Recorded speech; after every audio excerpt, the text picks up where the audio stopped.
Hello, my name is Jim DeMeo, and this is A Course in Miracles. Today we're reading from Lesson 166. I am entrusted with the gifts of God. All things are given you. God's trust in you is limitless. He knows His Son. He gives without exception, holding nothing back that can contribute to your happiness. And yet, unless your will is one with His gifts are not received. Basically because we don't want them. If we want them, they will be received. It's God's will that we have them. Is it our will that we want them?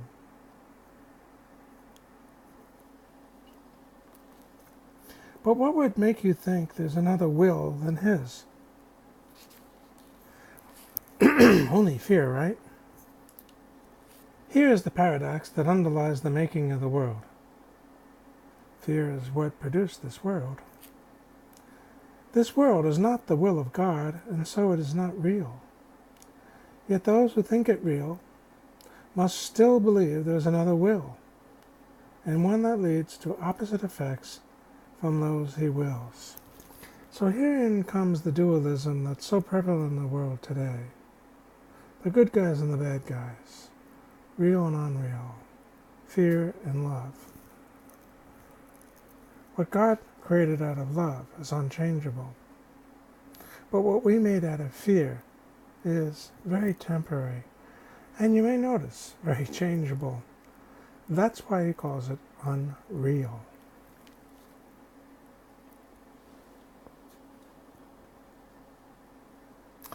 Impossible indeed, but every mind that looks upon the world and judges it as certain, that's delusional to think the world is certain.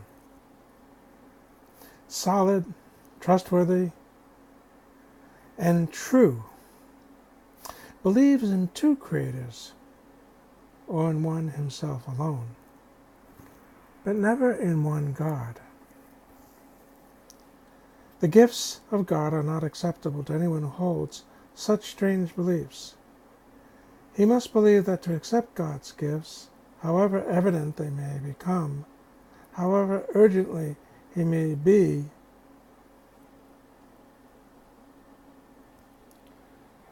called to claim them as his own,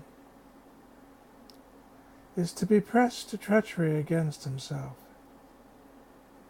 He must deny their presence, contradict the truth, suffer to preserve the world He made. Here is the only home he thinks he knows. Here is the only safety he believes that he can find. Without the world He made, is he an outcast, homeless and afraid? He does not realize that it is He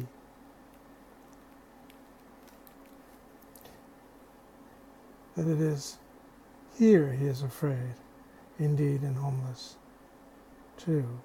An outcast wandering so far from home, so long away, he does not realize he has forgotten where he came from, where he goes, and even who he really is.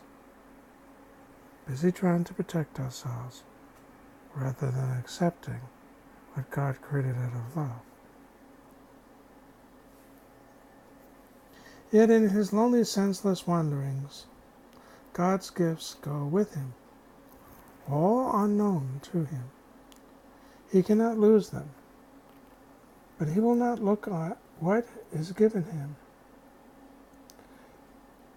He wanders on, aware of the futility he sees about him everywhere, perceiving how his little lot but dwindles as he goes to head to nowhere. Still he wanders on in misery and in poverty, alone, though God is with him, and a treasure his, so great that everything in the world contains is valueless before its magnitude. He seems a sorry figure, weary, worn, in threadbare clothing, and with feet that bleed a little from the rocky road he walks.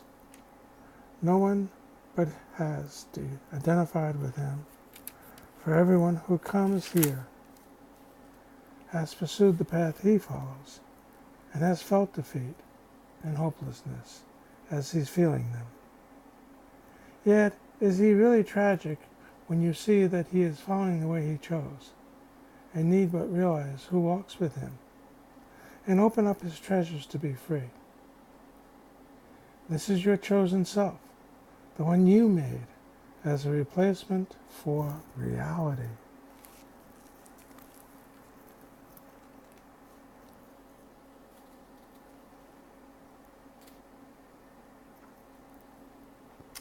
This is the self you savagely defend against all reason, every evidence, and all witnesses with proof to show. This is not you. You heed them not. You go on your appointed way, with eyes cast down, lest you might catch a glimpse of truth, and be released from self-deception and set free. You cower fearfully, lest you should feel Christ's touch upon your shoulder, and perceive his gentle hand directing you to look upon your gifts. This is your higher self, your reason, the part of you that is reasonable. This is within you and everyone. It is not without anyone.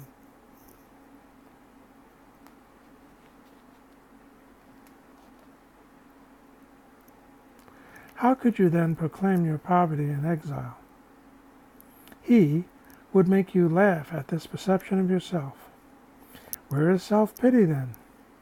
And what becomes of all the tragedy you sought to make for him whom God intended only joy? Your ancient fears come upon you now, and justice has caught up with you at last. Christ's hand has touched your shoulder, and you feel that you're not alone. If you realized at this point that sin was impossible, you wouldn't be afraid, would you? But of course you think sin is real. You fear judgment, the punishment that maybe you experienced growing up as a child.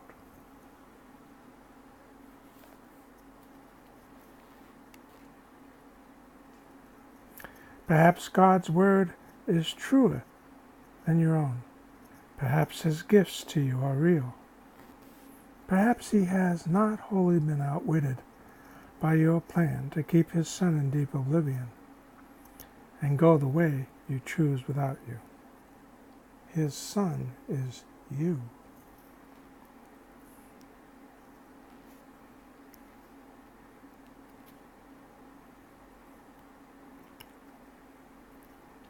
God's will does not oppose. It merely is. It is not God you have imprisoned in your plan to lose yourself. He does not know about a plan so alien to his will. There was a need he did not understand, to which he gave an answer. That is all. And you, for have this answer given you, have need no more of anything but this. Now do we live, for now we cannot die. The wish for death is answered, and the sight that looked upon it now has been replaced by vision, which perceives that you are not what you pretend to be. One walks with you who gently answers all your fears with this one merciful reply: it is not so. He points to all the gifts you have each time the thought of poverty oppresses you, and speaks of his companionship when you perceive yourself as lonely and afraid. Yet he reminds you still one thing more you had forgotten, for his touch on you has made you like himself. The gifts you have are not for you alone. What he has come to offer you, you now must learn to give.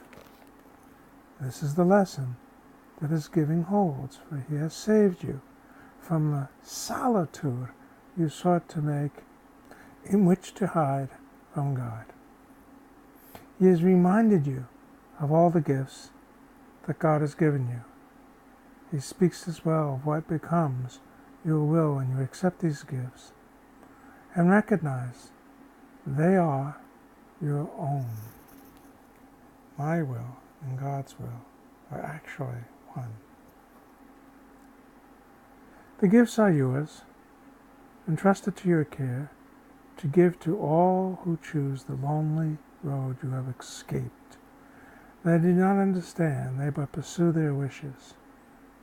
It is you who teach them now, for you have learned of Christ's. There is another way for them to walk. Teach them by showing them the happiness that comes to those who feel the touch of Christ and recognize His gifts. The touch of Christ is not a religious touch. It has nothing to do with religion. It has to do with your true self, the part of you that's reasonable, the part of you that's not afraid. Let sorrow not tempt you to be unfaithful to your trust. Your sighs will now betray the hopes of those who look to you for their release. Your tears are theirs. If you are sick, you but withhold their healing. What you fear but teaches them their fears are justified. Your hand becomes the giver of Christ's touch. Your change of mind becomes the proof that who accepts God's gift can never suffer anything. You're entrusted with the world's release from pain. It'd be helpful to remember that we're not a body. We're a thought in the mind of God. That's the reality of who we are right now, this second. That's why He says these things about us, about not being in pain, about not having sickness. The body goes through those things. We don't need to make any excuses for what the body's going through. But we do need to remember what we are. Betray it not. Become the living proof of what Christ's touch can offer everyone. God has entrusted all His gifts to you. So you may wonder, why does He keep using the word Christ? Well, for a very good reason. It's not just my rational mind. It's yours too. I cannot be the Christ without you. It is only with you, whether you believe in a God or not. It is only you that affords me the chance of the Christ consciousness. I don't get there by myself. So He uses the word Christ. This is not a Christian term. This is an all-inclusive term, not an exclusionary term that religion has turned it into. Become the living proof of what Christ's touch can offer everyone. God has entrusted all His gifts to you. Be witness in your happiness to how transformed the mind becomes, which chooses to accept His gifts and feel the touch of Christ. Such is your mission now. For God entrusts the giving of His gifts to all who have received them. He has shared His joy with you, and now you go to share it with the world. Indeed you do. Indeed you will. Peace.